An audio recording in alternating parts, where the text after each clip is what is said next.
Hello दर्शनविक साथीहरू सबैजनालाई सेवा हजुर नमस्ते। आज चाहिँ म बाटो खन्ने क्रममा मेरो बाटो पुग्न लागेको छ। सबैको सहयोग अनि साथ सहयोगले गर्दा है काम गर्न सही सहज तरिकाले सबैले मिलाइदिनु हो। मेरो स्थानीय दाजुभाइ सबै मेरो छिमेकीहरूले सबै क्षति यत्रो भएको क्रममा पनि उहाँले विकासको निम्ति क्षति हुन्छ ल खड भाइ भनेर सबैले भनिदिनु भएकोले गर्दा आज मैले खनिदिएर सबै बाटो पुर्याउने तर्खरमा छु अहिलेको समयमा है।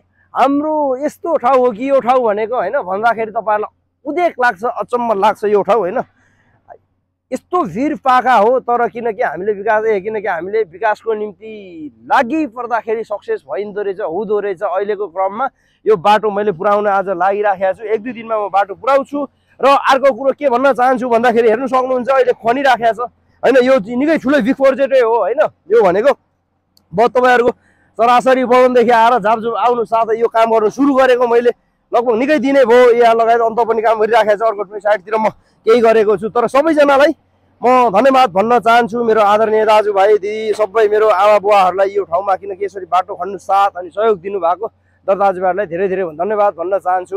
र सफल पनि भयो। यस्तो चट्याङहरू जस्ता ढुङ्गा हेर्नु सक्नुहुन्छ, यता मजाले हेर्नु सक्नुहुन्छ। यस्तो ढुङ्गा छ, यस्तो ढुङ्गाहरूलाई फुटाउँदै हामीले यो ठाउँमा हामी आइपुगेका छौँ अहिलेको समयमा हैन।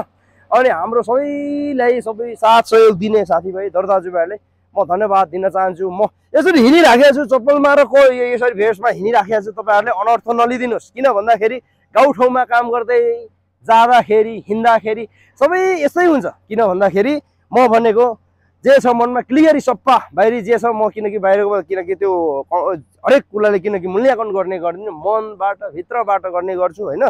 यो ठाउँमा मैले योभन्दा धेरै अगाडि पनि निकै मैले विकासको निम्ति लागि नै परेको थिएँ, तर आफ्नो समय र परिस्थितिले गर्दा अब गाउँ छोडेर बाहिर जानु पाएको कारणले गर्दा बाहिर थिएँ। तर फेरि आएपछि मैले निरन्तर दिएको छु। तपाईहरुले सबैले सुनेर लाइक र कमेन्ट राम्रो या नराम्रो कमेन्ट छोड्नु होला र सब्स्क्राइब पनि गरिदिनु होला। हेर्नु सक्नुहुन्छ यो मैले विकासको निम्ति काम गरिराखेको छु।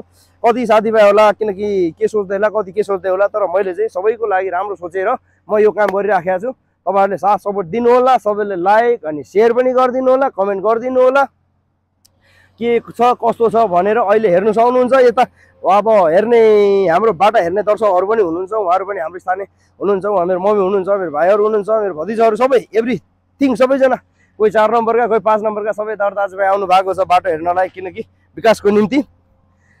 यस्तो ठाउँ छ तपाईहरुले हेर्दाखेरि अचम्म लाग्छ। यो ठाउँमा यसरी हो गरियो भनेर हामीले धेरैचोटि यो ठाउँहरू हामीले काम गर्न खोजेको थियौँ, तर सफल भएको थिएन बजेट कपुले गर्दा। यो पाला सफल भव्य भयो हैन। बाटो पनि पुग्यो, क्षति पनि भव्य नै भयो, तर विकास भयो नि त। अब त्यसमा दुःख मन छैन मलाई हैन। दुःख मन पनि छैन, निकै दुःख गरियो, सङ्घर्ष गर्दै गर्दै आउँदाखेरि आज सफल पनि भइयो हैन हरेक कुरामा।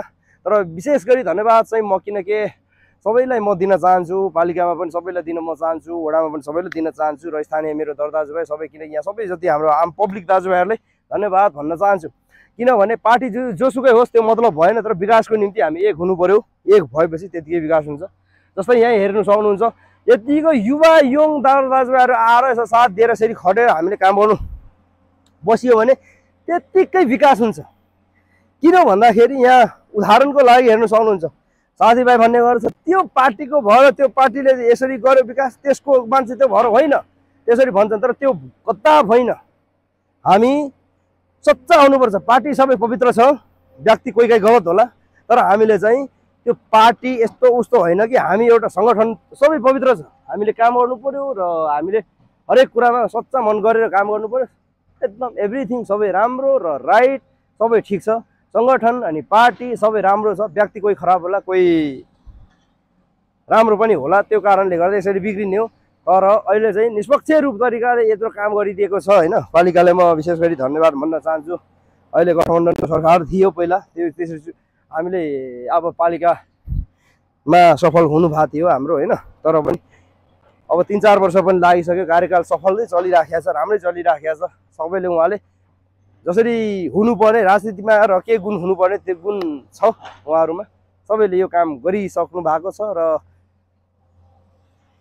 अहिलेसम्म सेवा सुविधा पनि दिइराखेको छ। अत्यन्तै खुसी अनि ह्याप्पी रमाइलो लाग्छ हैन। यत्रो विकासको निम्ति उहाँहरूले मलाई साथ दिनुभयो, सहयोग दिनुभयो हैन। म सफल पनि भएँ। अहिले बाटो पनि बनाइराखेको छु। मेरो बाटो पनि अब चलिराखेको छ। अब आज घर छेउसम्म बाइक पुऱ्याएको छु। खुसी लाग्छ। हेर्नुहोस् यस्तो छ कस्तो छ भने मलाई दुःख मन लाग्दैन। यही ठुलो कुरो जस्तो लाग्छ मैले यत्रो सफल गरेर यहाँसम्म पुग्न बाटो बनाएर पुग्नलाई। क्षति त हेर्नु सक्नुभयो नि, उता बाटो पनि देखाउनु सक्नुहुन्छ। भन्छ 6 मिनटको म भिडियो बनाउँदैछु हेर्नु सक्नुहुन्छ।